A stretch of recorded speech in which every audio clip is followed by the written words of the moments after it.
You're listening to the Baumbastic Podcast with Andrew Ellis on Inside Arkansas. What's going on, everybody, and welcome back to the Baumbastic Podcast, presented by Inside Arkansas and hosted by Andrew Ellis. It is a Sunday afternoon. It is 4:20. Shout out to 4:20. And happy Easter to everybody. Happy Resurrection Day.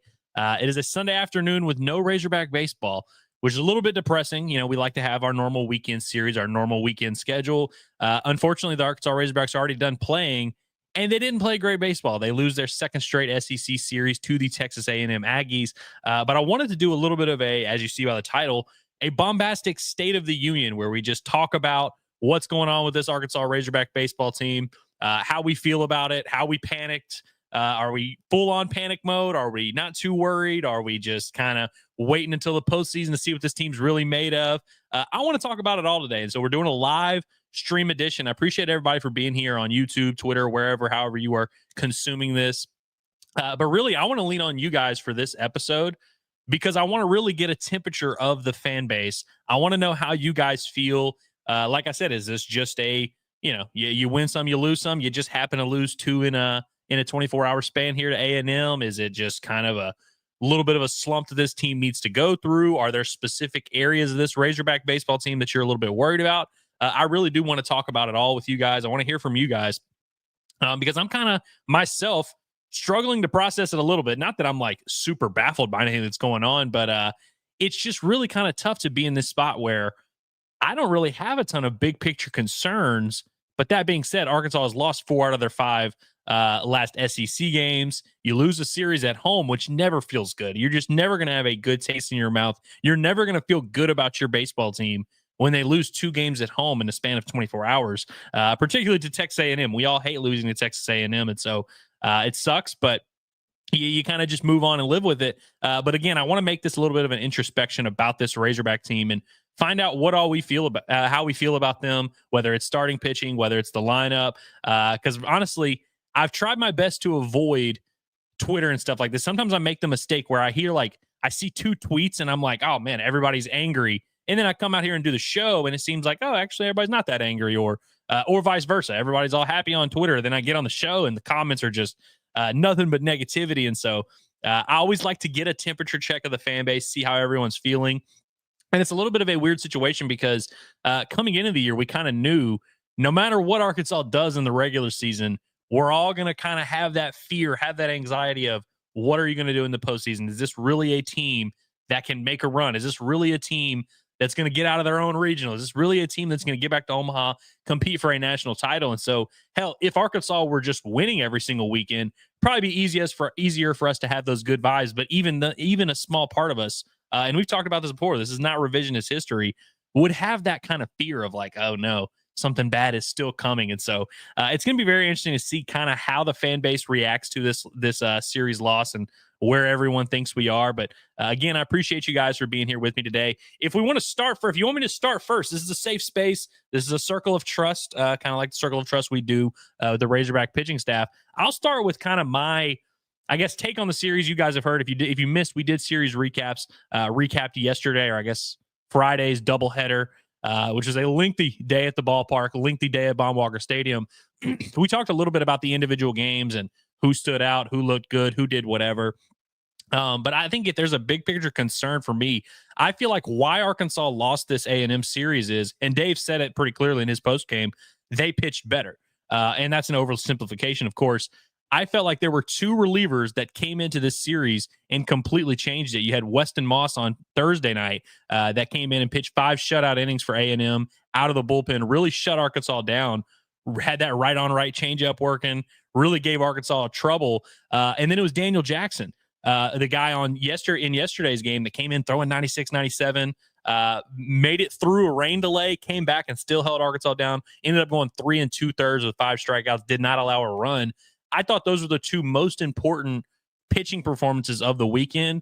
Neither team's starting pitching really pitched well at all. I mean, I'm sure we're going to talk about Arkansas starting pitching because everyone's not happy about that situation, and understandably so. It's been a little bit of a rocky start to SEC play and really just the season overall. Arkansas has not gotten a ton of consistency out of their starters, and honestly, that's not what did them in this series. What did them in is A&M, who also really struggled to get consistency out of their starting rotation. By the way, A&M entered the series with the most combined innings out of their starting pitching rotation on the weekend than any other SEC team. So we always talk about how it's hard to find stability in starting pitching, especially in the SEC when you're facing good lineups. And Arkansas doesn't have a ton of that. A&M is kind of the team that had some semblance of stability with their starting rotation. Arkansas did a pretty good job, especially against the first two starters against Lampkin and Prager. Arkansas did a really good job getting their pitch count up, doing some damage and forcing A&M to make moves there. And then it only really resulted in one win because A&M, who doesn't have a super deep bullpen, was able to go to two bullpen arms that they really trust, and they shut Arkansas down. And I think when you get to the postseason, that's the formula. That's how you win games. You have to have some stability with your starters. You have to have some guys that can go out there and eat innings. And ultimately, again, we're going to talk about it. I do think Arkansas has that. I think Arkansas has some pretty solid potential options in starting pitching. I think Zach Root, we know he can be much better than he was the other day. Landon Beidelshees, I feel like, has just been kind of steadily pretty good, which I know some people probably would hope for more. Of course, you'd much rather have just three solid aces. I do think Arkansas has guys that can eat up innings. It was good to see Gabe Gackle kind of return to form a little bit. But I think in the postseason, the formula is your rotation, your depth that you're pitching, it all kind of shrinks into about 4 and 5 arms. Can those 4 and 5 arms go out there and get other teams out? A&M was able to do that against Arkansas, and we've seen this with A&M before. It's not that A&M every year has 12 starting pitchers. They've usually got about 5 guys they trust, and they just use the crap out of them. And teams aren't able to really overcome that. I mean, last year, Evan Ashenbank was kind of the guy in the postseason. I think he ended up throwing 77 innings for A&M. They would consistently go to with the game on the line. He pitched well against Arkansas last year. Of course, you had Prager, who was pitching at a much higher level for A&M last year. Tennessee, same kind of thing. They usually have 3 high-level starters in the starting rotation, and then a guy like Nate Snead, a guy like Chase Burns might come out of the bullpen or whatever. It's really about 5 arms that decide these games. That decide how far your team goes. Think about some of the Arkansas teams that have made deep runs. It's not like Arkansas's had 10 different arms go out there and pitch and give them a ton of innings. In 2018, it was basically Barrett Losky, Jake Reindl, Matt Cronin.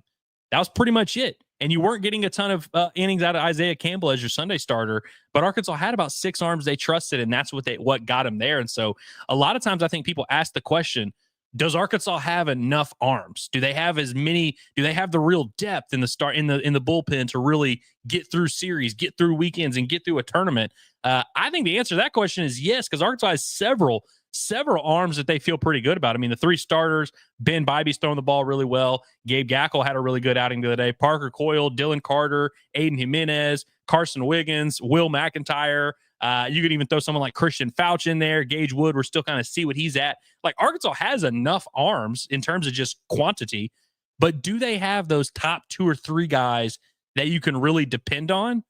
I don't know if they really have that. I feel like there's not really a ton of separation between Arkansas's top 2 arms and their top 6 or 7 arms, which is kind of a good thing because it means you have depth. But I don't know if Arkansas really knows, hey, game's on the line. Who do we go to? Hey, we really need 6 innings today.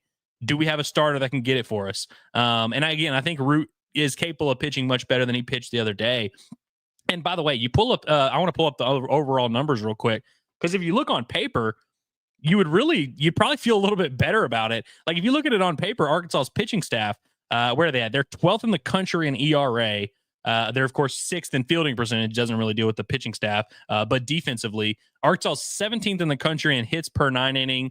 They're 2nd in the country in strikeout to walk ratio. They're 10th in the country in strikeouts per 9 innings. Arkansas's 3rd in the country in walks per 9 innings. And they're 5th in whip.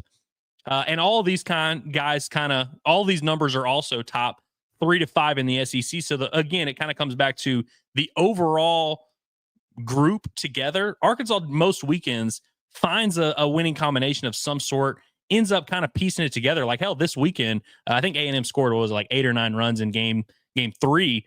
They score 7 runs in game 1, 5 runs in game 2. Like, they never really got anything. It's not like they just lit it up against Arkansas. The 2 teams finished with similar numbers in terms of overall offensive output.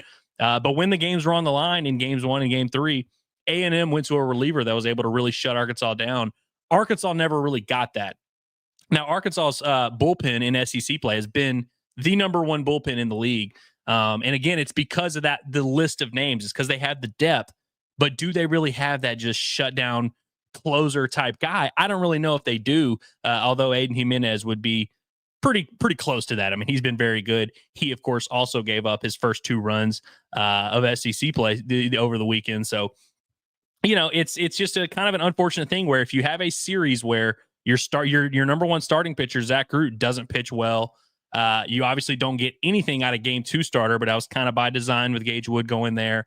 And Andrew Jimenez gives up his first run in however long.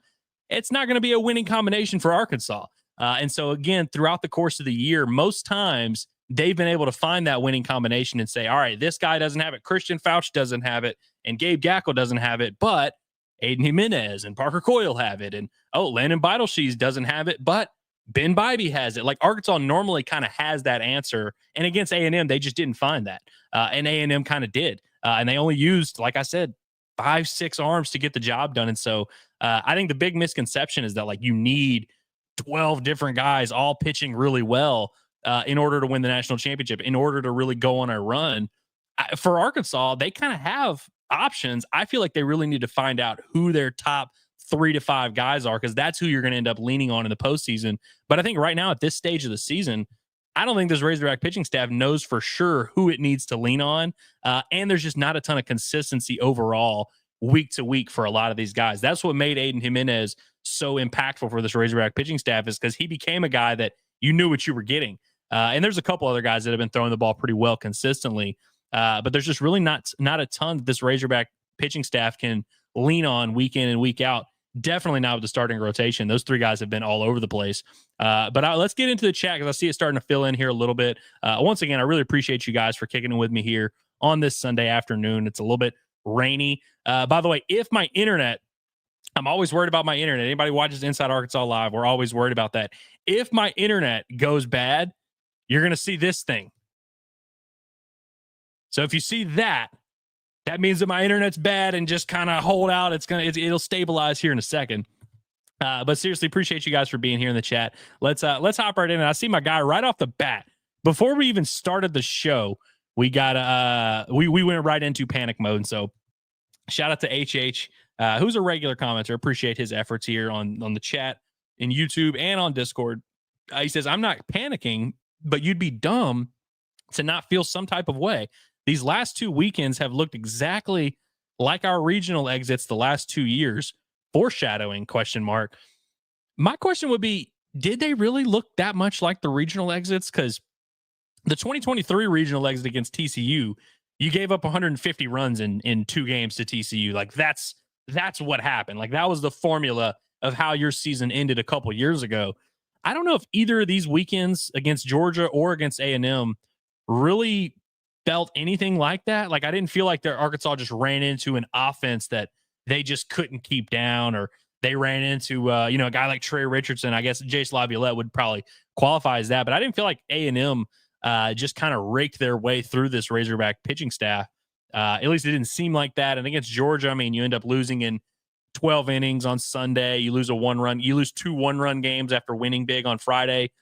I just feel like those are very, very different series that don't necessarily feel like the last couple of years. Like, I don't really get that reference there. And in terms of last year, where you lose your season to SEMO, I don't really know how that feels like this situation either. Really, what happened last year is Hagen Smith gave up 7 runs to Kansas State. Like, that's what happened. And so I guess the similarity there is that Zach Root gave up 6 runs to A&M on Friday night. Maybe that's the similarity there, but I don't know what that means, that this felt, or that it looked exactly like the regional exits from the last 2 years. Interesting. HH followed up by saying, I can't believe I'm saying this, but if we lose another home regional, it's time for DVH to go. It's just unacceptable. Well, look, we certainly cannot co-sign any fire DVH or DVH needs to go rhetoric. Listen, I understand. Listen, you use the term unacceptable. I would actually say, hey, if Arkansas loses a 3rd straight home regional, that would be borderline unacceptable. I don't know how that equates to firing DVH. And I don't know. I don't understand why we've spoken about this a lot on the podcast, but Why can it never just be as simple as, hey, Arkansas lost a game. Here's why they lost. It has to be like, hey, this bad thing happened. So now let's change up. Like if it's our third baseman that has a bad day, let's bench the third baseman. If it's the starting pitcher that has a bad game, let's bench the starting pitcher. Oh, the closer came in and sucked. Let's bench the closer. We lost. Our season's over. Let's fire the head coach. It's like, I don't know why every time we have a conversation, we can't just talk about what happened and, hey, is this going to happen next time? What do they need to clean up? It's always bench this guy, fire the hitting coach, fire the pitching coach, fire the head coach. Like, are y'all like this in real life? Like, I really don't understand. I really genuinely don't understand. But I hope that that's not the sentiment of the most of the fan base. Who knows? But let's get in here to my guy Hunter Ratio. He says, I'm annoyed because I know this team is better than how they're playing. I'm still very confident moving forward. Personally, just wanted a dominant season all the way until the end. And I can get behind this. Like, I think that's kind of like when it comes to this past weekend's loss, and really the last 2 weekends, because I mean, you guys saw me after both. I really wasn't too worried about Georgia. I would say I'm more worried about the A&M one because it was at home, and just because it's like now it's two things. Now it's a thing. I don't know if either of these series necessarily changed my big picture outlook on the team, but like Hunter says here, it's kind of just annoying because you're just you could play better baseball, and we know this team will have better days. I guess this is a good time to struggle, but it would have been nice to if Arkansas had won this series this weekend, they would have been firmly in position and in the top 2 of the SEC. Would have been not that far away from like kind of clinching, a regional, not too far away. You'd be like one series win away from clinching a national seed. Like you'd be in a very good spot here. Casey says Diamond Hogs severely overrated after a couple huge series wins. Got to settle it back down and get back to playing our type of ball. The last 2 weekends, we haven't played as a top 25 team. Yeah, I don't know about not as a top 25 team. I mean, one thing I would say is like, people always say this where they're like, oh, this isn't a top 10 team. This isn't a top 15 team. I think if you try to name 25 teams better than Arkansas, you'd get through about 5 and you'd start really scraping the bottom of the barrel. You'd really struggle to find 10 teams that are playing quote unquote better baseball. Because pretty much any team you would be trying to rank over Arkansas probably has a worse series lost than Arkansas in the last 2 weeks. Hell, Tennessee would probably be one of those teams you'd rank above Arkansas. I'm pretty sure they just clinched their second series loss at home. They just lost the series to Kentucky, who's actually sneaky, kind of dangerous. And Tennessee, of course, also lost to this very same A&M team. So yeah, I don't know if I buy that like Arkansas is not playing like a top 25 team. I definitely wouldn't go that far. I mean, they got up to number 1 in the polls. So I guess if you don't think they're the best team in the country, perhaps overrated is a correct terminology. Really, Arkansas being up at number 1 in the polls is more so just other teams lost. Arkansas won. They moved up. Like Arkansas's not, I don't know what they're going to fall to tomorrow. But really, it's just kind of when you lose a series, you move down. When teams above you lose series and you win, you move up. It wasn't like Arkansas swept Vanderbilt and then everyone was like, okay, now this is the best team of all time. I mean, they just kind of resume the way they've been playing. Like it kind of worked out that way.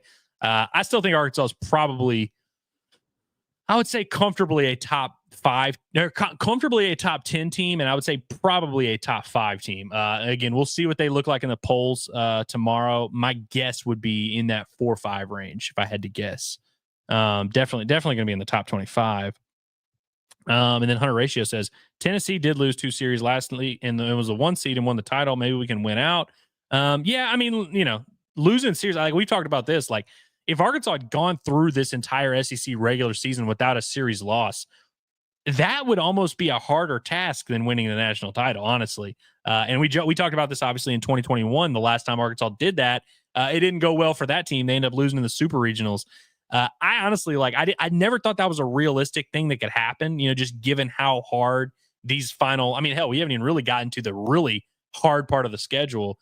It's going to be tough, but yeah, I don't know. I mean, I think Arkansas still, I mean, look, it's still very in play for Arkansas to be the literal number 1 overall seed. They're going to play Tennessee. They're going to play Texas. You win both of those series, you're going to be right back in that mix. Yeah, Arkansas is very close to pretty much everything they need or everything that you would want them to accomplish. Pooh Bear Resident Troll says, Andrew, do you think Cal is going to have to start recruiting pitchers for the baseball team? Yeah, I don't know. I don't know if recruiting, if pitcher recruiting has necessarily been a soft spot. I mean, they literally just had a guy go top 5 overall in the draft. They also got the number 1 and number 2 portal pitchers in the class this year. Like, I don't know if pitching recruiting has necessarily been like a weak spot for Arkansas, but I don't know. Maybe Matt Hobbs is the new guy that we've got to fire. Olivia says starting pitching the issue, putting stress on the team. I would say starting pitching is probably, if you were looking at just this Razorback team, weaknesses that like starting pitching has probably been the weakness. And it's weird because it's more like the results more so than the process. Because like I've said all along, like we go back to the fall, there really wasn't much controversy about the starting pitching. It was kind of like, hey, here are the 4 guys, Gackle, Root, Shees, Wood. We'll see if they, one of those guys is going to get bumped out, and then they'll have to cut down to 3. That was the case leading up to the season. They made that decision. That was the case going to Arlington. And then Gage Wood goes down. And so then it kind of really narrowed it down. But I don't really know if like everyone's always been wanting them to make all these different moves and throw Bybee in there, throw Jimenez in there, and throw Dylan Carter in there or whatever. I really don't know if like Arkansas needs to make a move. I think those guys just have to pitch better. Like, I really think Zach Root, who gave up 6 runs or 5 earned runs, 6 runs the other day against A&M, I mean, he just has to pitch better. I don't think there's really a role for Zach Root that's like, I don't think he would be like better in the bullpen. I mean, he started every game he pitched in last year, started every game he pitched in this year. I really think like his skill set makes sense. I mean, he's a 4-pitch guy.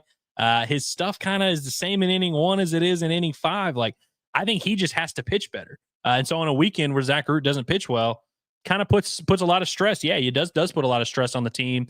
It's going to be interesting to see what Arkansas does with this Gage Wood situation. I hope everybody can at least understand that he was only scheduled to go 1 inning on Saturday or on game 1 Friday.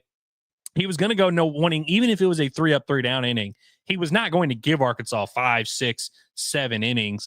So in that game, you end up getting 5 2/3 from Gabe Gackle. Like that pretty much served as the starting pitcher's role in that game, and he did a good job. That's why Arkansas was able to win.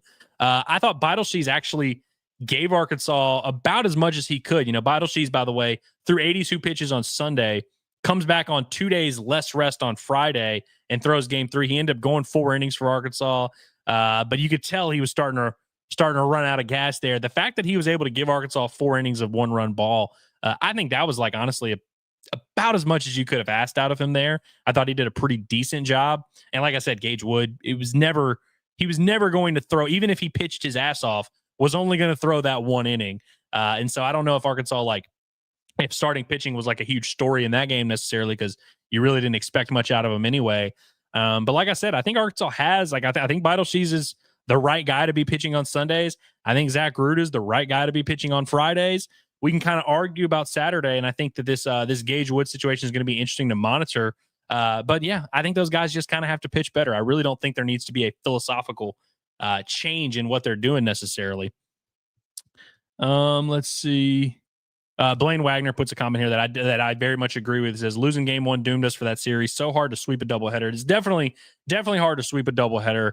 Most of the times, and we've said this 1,000 times, when you have 2 teams that are pretty evenly matched, which I would say Arkansas and A&M kind of are on paper, it's really hard for one team to win twice in either direction. Now A&M did do it against Tennessee, which was very impressive. That's what kind of started this whole run.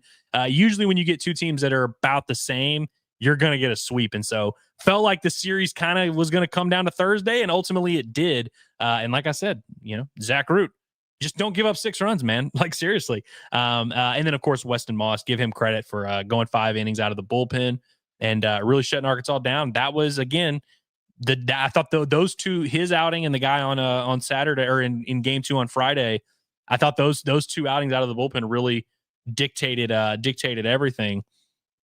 Let's see. Bot Magnet says, "What's our record since being cursed with number 1?" Let's see. I guess they won a Tuesday game, lost 2 out of 3 to Georgia. So I think they're 4-4 since they got ranked number 1. Does that sound right? And so yeah, maybe that's what that ruined their season, is they got all butthurt about being number 1. Now, I really think they just played a pretty good Georgia team on the road, lost, and then just didn't play well against A&M. I don't know if it was necessarily because they got ranked number 1 2 weeks ago. I don't think that's why they lost to A&M, but, let's see. Oh, and then he follows up, says, all you media guys were calling us crazy when we got upset about being number 1. We knew.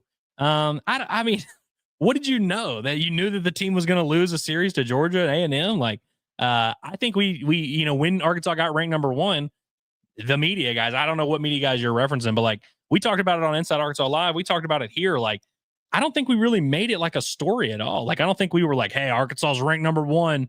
This is proof that they're the best team in the country. They had just played the best baseball to that point. And then you lose a series to Georgia and you lose that ranking. I also didn't think it was like a really big deal that they lost the ranking. I think the numbers matter a lot more to the fan base than it does to the team, if I'm being honest. Like, I don't think it's something that really is like super it's like not a talking point in the locker room, if I had to guess. Horny Hog 69, great name. Says, when was the last time we lost back-to-back series? So the last time I can remember off the top of my head, Arkansas lost the final 2 series in 2022 to, I believe it was Vanderbilt and Alabama. And they got hammered against Alabama, like beat like 18-4 in the deciding game, something around that range. They lost back-to-back series then. And then, of course, that team wound up going to Omaha. I don't remember if they lost back-to-back series in 2023. They end up winning the SEC, so probably not. That team kind of found a way to scratch and claw and all that. But I think 2022 would probably be the last time I can remember it happening. You lost a home series to Vanderbilt, a road series to Alabama, and that was how they finished the regular season. That's how they ended up not being able to host a regional, and then ended up making a great run to Omaha. So maybe it's a good thing to lose back-to-back series. Maybe that's what we need to be thinking about. Daniel Shee, resident hater here on the podcast.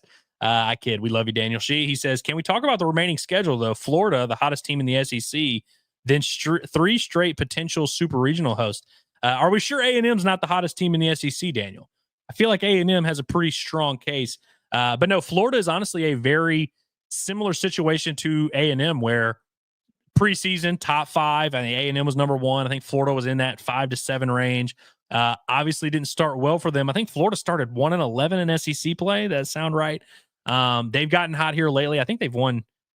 I think they've maybe swept back-to-back series. I don't know. They're playing Mississippi State today. Maybe they're playing right now. I don't know if they're trying to go for the sweep or not, but Florida's been playing some good baseball, and so it's a team that is much tougher than they maybe look on paper if you're just looking at their record and all that. And they're going to be playing at home, which is a tough place to play there in Gainesville. I don't know if Arkansas's ever won a series down there, honestly. They definitely lost their last couple. And Florida's going to kind of like be playing with a little bit of desperation. Now they have found a little bit of a groove, and so maybe that'll ease them up a little bit. But like Florida's got a lot to play for because they've got to play their way into the NCAA tournament. And so that's going to be a really tough series. And then, like you said, Daniel, Texas, the current number 1 team in the country, that will be Arkansas's next home series. You got a really tough road series at LSU, a team that's really well-rounded, doesn't really have a ton of weaknesses, that LSU squad, really solid starting pitching. That's going to be a tough series and a really tough place to play.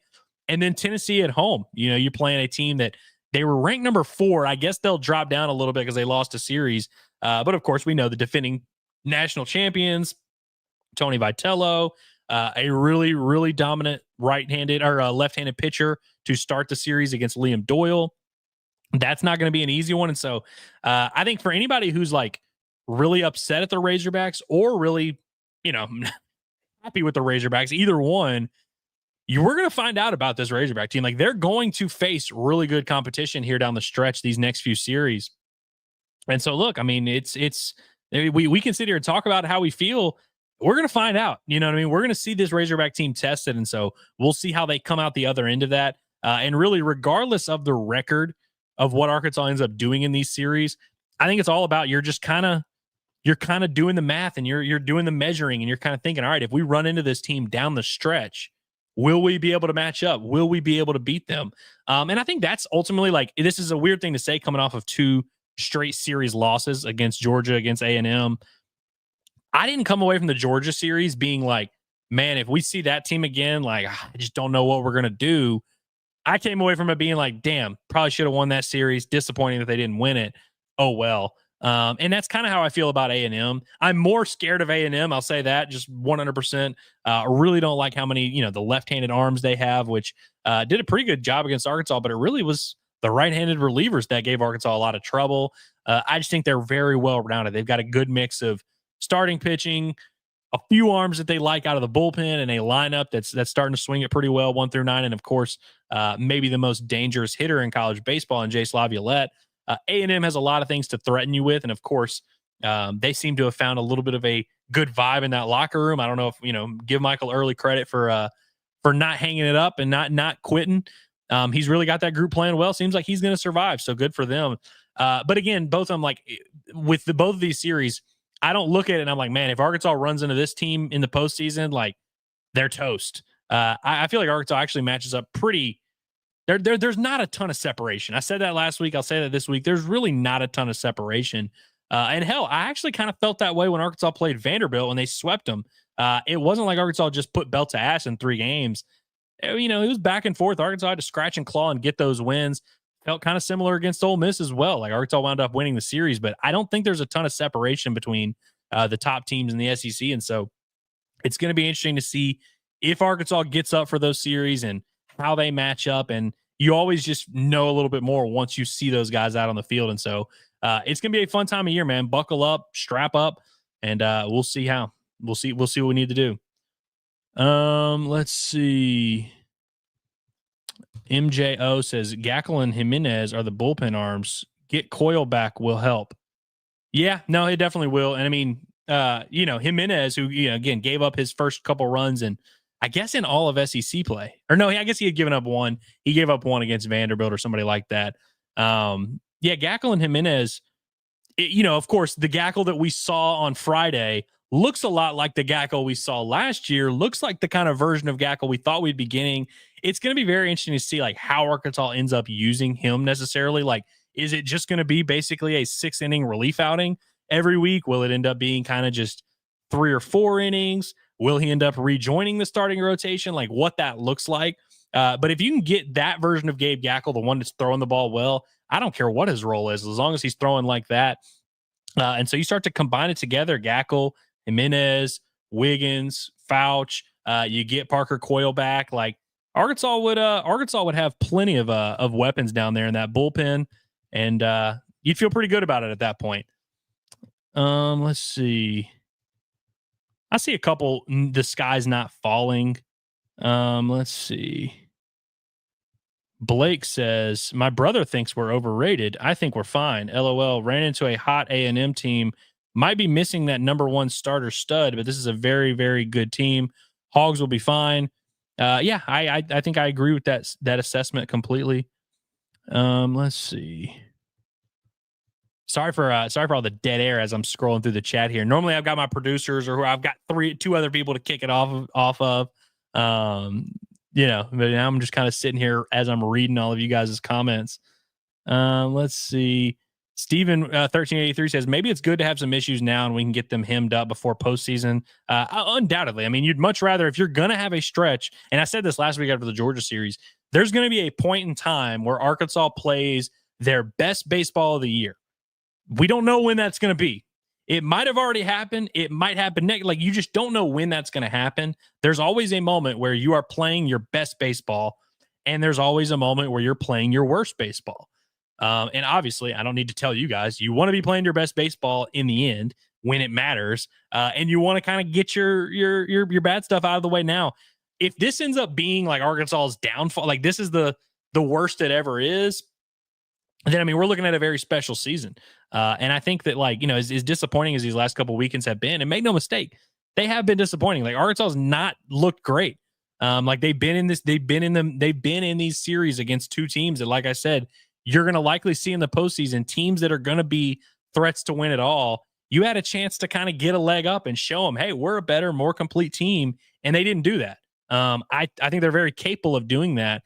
But I think there's a very real path to us looking back at this and being like, oh, wow, that was the low point. And so to your point, Steven, yeah, it's definitely not a huge deal to have some things to work on in the month of April. And then Bruce Hunt, he got the Daniel Shee fear mongering worked. He says, if you look at the schedule, we could lose 3 more series. Yeah, they could. Let's see. I see a couple chats that I'm not going to bring up because we're just getting yapping here. Gene Carlson says, not worried at all. 20-10 in the SEC is elite.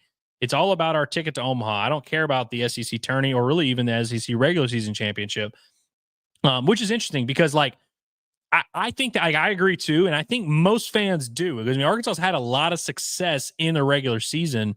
And then we found out in the postseason, hey, it's actually not that important. It doesn't matter. Like you don't get to keep those regular season wins with you. They don't mean anything once you get to the postseason. And so I guess I'm a little surprised by how many fans are because I've had a couple fans come up to me and be like, we're not going to have a chance to win the SEC. We're falling behind. Texas is going to win the SEC. And I'm just like, yeah, sure. I would definitely like to win the SEC, but it's not something I think about at all. I'm thinking all the time about how is this going to match up for the postseason.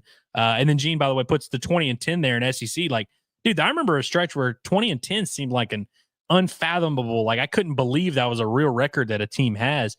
Arkansas currently through 6 weeks is 13-5. And so, yeah, if you go 7-5 down the stretch, you're 20-10. I think 7-5 would be solid. If Arkansas goes 7-5 in these next 12 games, that means they play pretty solid baseball given the level of competition, given that you got 2 tough road series. And so, yeah, I think that 20 win mark is probably a good spot to aim for, honestly. I agree with this comment from Bruce. He says, number 1 has nothing to do with anything. Yeah, I really I know off the top of my head, I'm pretty sure Arkansas is number 2 in the polls right now. And then I assume they will drop down, but nobody remembers who was ranked what in the month of April. The only number 1 ranking we all unanimously talk about is 2021 whenever they choked in the postseason. And so it's who cares when you're ranked number 1 or whatever? I don't know. Let's see. And then I guess Hunter Ratio says, what happened to Tennessee after becoming number 1 last season? Yeah, they won the title. And that's why I think also, again, we did the number 1 seed curse for a while, which I know why that was a huge thing because we hadn't seen a team be the number 1 overall seed and win the national title in a long time. Tennessee kind of broke that. And so I feel like at this point, we've kind of figured out the rankings really just don't matter. You just got to be playing. I mean, seriously, I know I'm preaching to the choir here, but you just need to be playing your best ball down the stretch. And that's the challenge for this Razorback team. They're going to have to play some good ball if they're going to beat some of these teams that are coming into town and that they're going to have to go play in LSU and Florida. And so we'll see if they're able to kind of raise their game and rise to the occasion. And that's going to be interesting, but really, I really do not care what seed Arkansas ends up in. Obviously you still want to be a national seed. I think that's something for us to monitor as we get deeper into this season. I'm sure we'll start seeing more and more projections. Arkansas has been pretty comfortably in that top 2-3 range in terms of national seed stuff. And I don't think they're going to be falling off of that anytime soon. Obviously you want that home field advantage throughout the postseason, but we've also seen Arkansas. I mean, half of DVH's Omaha runs over the years have come on the road in 2009, 2012, 2015, 2022. They do it a lot where they go on the road and make it work. I would prefer Arkansas to be a national seed, get the easiest possible path. And they're still they would need to probably, I think someone said they could lose 3 more series. I think Arkansas would probably need to lose 3 more series before they fell out of that national seed situation. Let's see. Dallas Lee, I think he's given up on the season. He said, I said it after Arkansas lost the Georgia series. It was over. They are not a natty team this year. I'm sorry. They're good, but not this year, guys. I can't tell if we're just making jokes here or not. Do y'all really feel like the season's actually over because they lost to A&M in a close 2-1 series? I don't know, man. It's pretty crazy. Man. And also, by the way, I read some pitching numbers earlier. Well, one thing I wanted to bring up is that it's kind of weird because if you look at this Razorback team on paper, they still stack up even after the last couple weekends, which have been so dreadful, they still stack up pretty well with pretty much everyone in every single category. I mean, they're 8th in the country in batting average, 4th in the country in home runs, 9th in the country in on base percentage, 3rd in the country in runs, 4th in the country in slugging. I know everybody talks about situational hitting, and they're in the SEC. Arkansas is the number 1 team in the SEC in hitting with runners in scoring position at 361. They're 3rd in the SEC in 2-out hitting at 316. They're 1st in the SEC in hitting against left-handed pitching. They're 3rd in the SEC against hitting against right-handed pitching. Like, I'm not saying this team is perfect and that they don't have weaknesses, and we can talk about some of them. I think starting pitching and kind of having those top line guys are things we can talk about. But like on paper, there's really not a ton that leads itself to the panic and stuff like that. Brady Vandiver says, would rather have a slow weekend or two now than run into what we have been the last couple of years after feeling bulletproof all regular season. No, that's true. I mean, Arkansas, this team right now definitely doesn't look super bulletproof. And so I think, yeah, you're just it's never going to be that simple. I don't know if we're ever going to see that in college baseball where a team is just number 1 start to finish all year long. Like even that LSU team with Paul Skeens and Dylan Cruz and Tommy White and all those guys, they started the year number 1 and they finished the year number 1.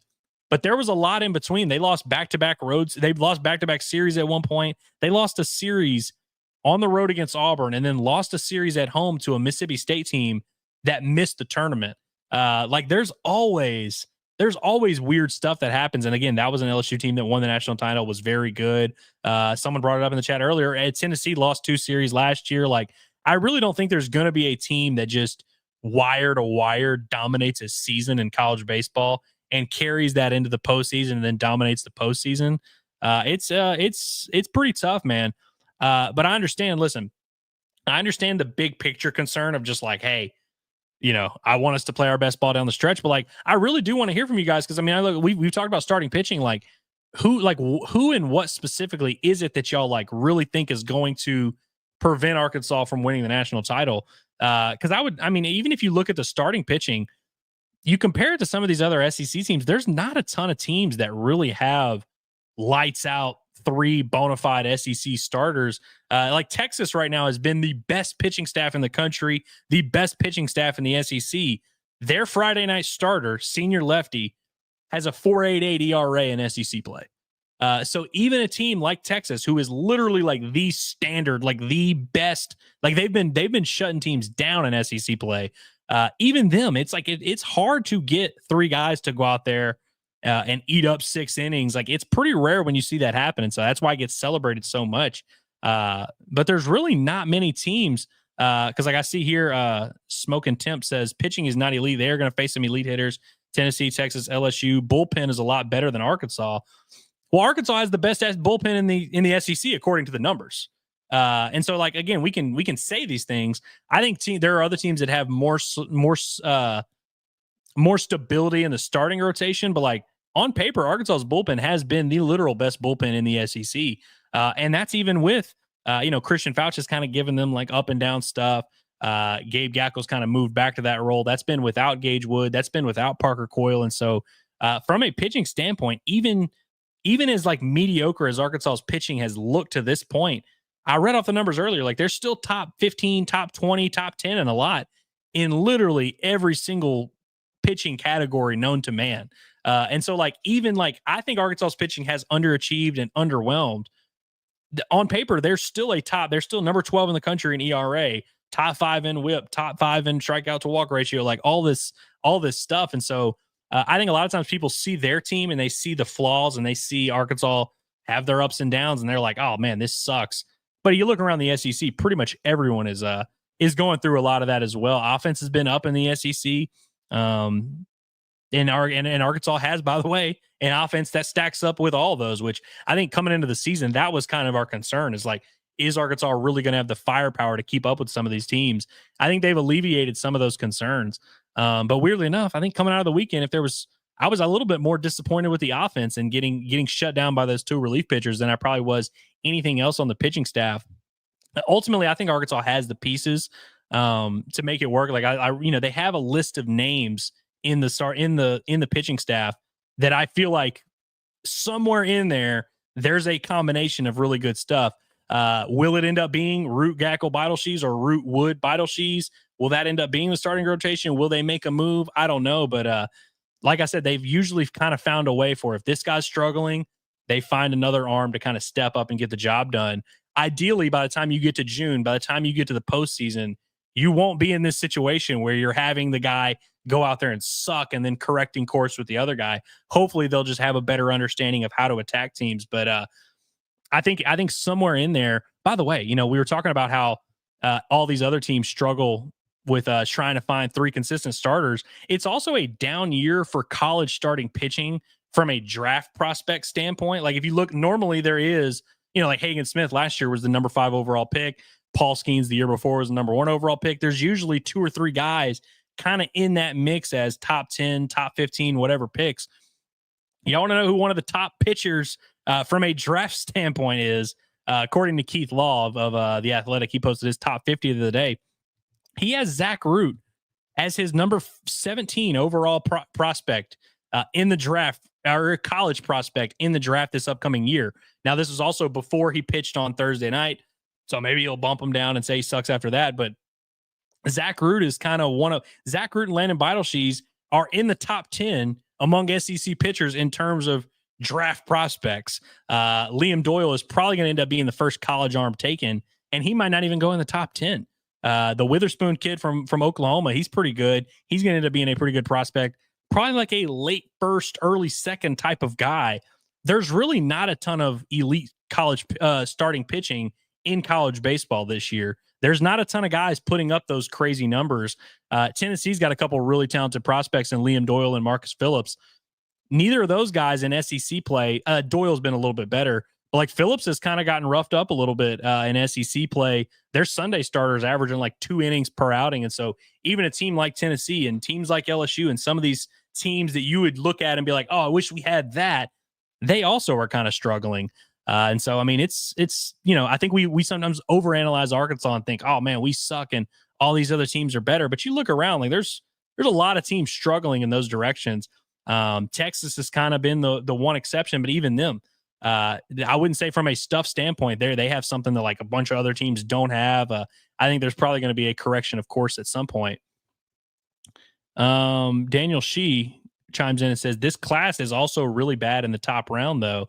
No, I would agree. And that's kind of my point is that like from a college standpoint, there's really not a ton of elite prospects, especially in the college pitching realm. Like I think all the scouts have kind of determined this is not an elite college pitching class, top to bottom. And so that's how you end up with guys that are kind of projects being the top guys in the draft. And then someone like Zach Root, who's really just kind of steady and reliable. Like even he is getting kind of billed as a potential first round pick. And so it kind of speaks to the situation of where everybody's at. And I think Zach Root might be kind of the key to everything for Arkansas because when he pitches well, you just look at the rest of this Razorback staff and you feel better about it.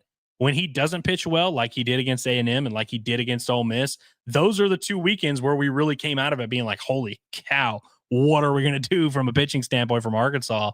And you look at the season numbers for Zach Root so far, he's got a 4.19 ERA, 53 innings, 73 strikeouts, 20 walks. Opponents are hitting 224 against him. When I look at that line overall, it makes me think that he's gotten a little bit of bad luck. And he's given up 18 doubles of his 46 hits, which is kind of a little bit weird. So almost every hit against Zach Root has led to a run in some way or another, it seems lately. I'm not saying Zach Root is elite or that he's like the best Friday night starter in the country, but I think there's a lot more consistency there than maybe we've even seen the last few weeks. Like I think there's a chance he pitches a lot better down the stretch. His stuff's been good. It's almost baffling sometimes to watch him pitch because it's like there's really not much you can point at with that guy and be like, oh, he really needs to clean that up. He throws a pretty good amount of strikes. His fastball velocity gets up in the 94, 95, 96 range. He mixes speeds very well. That changeup is dynamite. He throws the cutter. He'll throw the big overhand curveball. Like there's really not much you can look at and be like, he's got to do this, and that better. Like there's not much you can really nitpick, but I think we'd all agree that like the results that we've seen at Arkansas just don't really match the capability. And I think that's disappointing. And that's, something that this staff's going to have to figure out, something that he's going to have to figure out himself. And coming off the heels of a year where you had Brady Tygart and Mason Molina really kind of underachieve in those starting roles last year, kind of makes it a little bit more confusing. And so I don't know if that's maybe a big picture assessment that needs to be had. But really, I think it comes back to the point I was making earlier that there's really just not many teams in the SEC or in college baseball that run out there and have a ton of consistency in the starting rotation. And I've made this point before, but think about the best Razorback teams we've seen. The ones that have gotten right there, that have gotten to Omaha and competed for a national championship. There's really not, even those teams don't have three consistent starters. 2018 is probably the closest because you had Knight, Campbell, and Rogers, and Casey Murphy from Rogers. And Casey Murphy was really solid, but like him and Blaine Knight were just kind of, 91, 93, throw strikes, keep you off balance. Like we're just kind of innings eaters. Isaiah Campbell had some really good stuff, but he was completely unreliable. He didn't even get out of the first inning in the regional, was getting booed off the mound at Baum Stadium. And so even that Razorback team, the best of all time, didn't really have a ton of stability in the starting rotation. But that team, like I mentioned earlier, had dudes that when the game was on the line, you just kind of knew, all right, Matt Cronin's going to be in the game. We'll just see how this works. We need about 3 innings here. Barrett Lowski's in the game. Let's just see how this works. And Arkansas really might have those guys. It might just be Aiden Jimenez. It might end up just being Gabe Gackle. Parker Coyle had an ERA under 1. Maybe when he gets back, he ends up being that guy. I just feel like it seems like there's been a lot of tinkering and moving roles around and finding out, all right, does this guy want to pitch here? And do we go from this guy to that guy or that guy to this guy? And I think it's going to take some time for Arkansas to really find those combinations and get the most out of all these pitchers. But I mean, if you just look at the roster, it doesn't make sense that they wouldn't end up being pretty good. And like I said, on paper, the overall stats kind of tell the story that they are pretty good. But I just kind of look at these names on this roster. I mean, Root Beidelshees, Gackle, Ben Bybee's throwing the ball really well. Jimenez, Carter, Coyle, Wiggins, McIntyre, Gibbler, Fouch, Wood. Like that's a lot of names. I don't know how you don't come out of that with at least a pretty good pitching staff. And right now, that's what I would say Arkansas has is a pretty good pitching staff that, ranks in the top 4 to 5 in the SEC so far. Can they take that next step and really be elite and be a team that really shuts other teams down when the game gets on the line? I don't know. That's maybe the next step. But I don't know. I'm kind of at a loss for words. It's a frustrating point in the season because I think we all know this Razorback team is capable of being better, and probably will be better in a lot of cases. We just kind of have to wait and figure out and see if they will play better baseball. But again, I appreciate everybody for hanging out here today. It's a smaller crowd than usual, which we expect after losses. The fan base is down a little bit. But I appreciate you guys giving me something to talk about as I just kind of ramble and try and make sense of this Razorback baseball season so far. But like I said, I just wanted to give a little bit of a State of the Union, make sure everyone's hanging in there okay. Overall, I mean, Arkansas's 34-7, 13-5 in SEC play. It's not as dire as the vibes are in this chat, and as the vibes seem to be. I mean, when I was at Baum this weekend, man, it were not a ton of happy campers. Had a dude basically try and fight me over Ryder Helfrich. That was crazy. I don't know if I told that story yet. Maybe I'll tell it on Inside Arkansas Live tomorrow. But there's a guy that was like really like got in my face and was like pointing his finger in my chest about Ryder Helfrich, saying he was the worst catcher Arkansas's had in 10 years. It's a crazy time, man. It's a very angry fan base. But as I'm sitting here rambling, I'm willing to answer any questions you guys want to talk about, any whatever. We've gone about an hour, which is about what we normally do. Normally we go a little bit more than an hour because you guys are in better spirits and there's fun conversations to talk about. But like I said, we're kind of in a weird spot with this Razorback team where we're just kind of waiting to see if they turn it on. And so there's plenty of opportunities for this Razorback team. Like, think about how much better, think about how dumb everyone's going to feel if Arkansas goes out there and, beats Florida 2 out of 3, and then they beat Texas 2 out of 3, and then they sweep Tennessee to finish the regular season. Like, we'll look back and be like, damn, this might have been the best Razorback baseball season we've ever seen. Like, that's very much in play. Now, of course, they got to go out there and play, and they got to play better and pitch better. But I feel like this Razorback team is so much closer to being the literal best team in the country than it feels right now based on, the vibe in the fan base and the vibes I've gotten in this chat, man. It's not a happy group. And I appreciate you, those of you that are just, normal and rational and even keel. But it's a tough time for the Razorback baseball fan base right now. But I'm gonna get out of here. I'm gonna let you guys enjoy your Sunday, enjoy your Resurrection Day. I don't know if you guys got egg hunts or whatever going on. I guess it's not really egg hunting weather outside. I'm looking out. I'm surprised my internet held up, because normally when the wind starts shaking, the wind starts blowing and start hearing thunder and stuff, that's usually when my internet starts to crap out a little bit. But appreciate it for holding in there for me. Shout out to Cox, always reliable. We always knew that. But again, seriously, I appreciate all you guys for coming and kicking it and hanging out, even though it was a smaller group. It wasn't as action packed as we were hoping for, but hey, that's what happens whenever you lose 5 of your last, or your 4 of your last 5 SEC games. Again, appreciate you guys for being here. We're gonna be back on the Baumbastic Podcast tomorrow to recap a weekend winners and talk about our HD roofing and construction heavy hitter of the weekend. And hopefully you guys will be in a better mood, man. I was really hoping to kick it with you guys, and we're gonna have a great time, restore our vibes in this Razorback team, but it doesn't seem like we're ready there. We're ready to make that move just yet. But seriously, appreciate you guys for being here. I'm gonna get out of here and let you guys get back to your Sunday.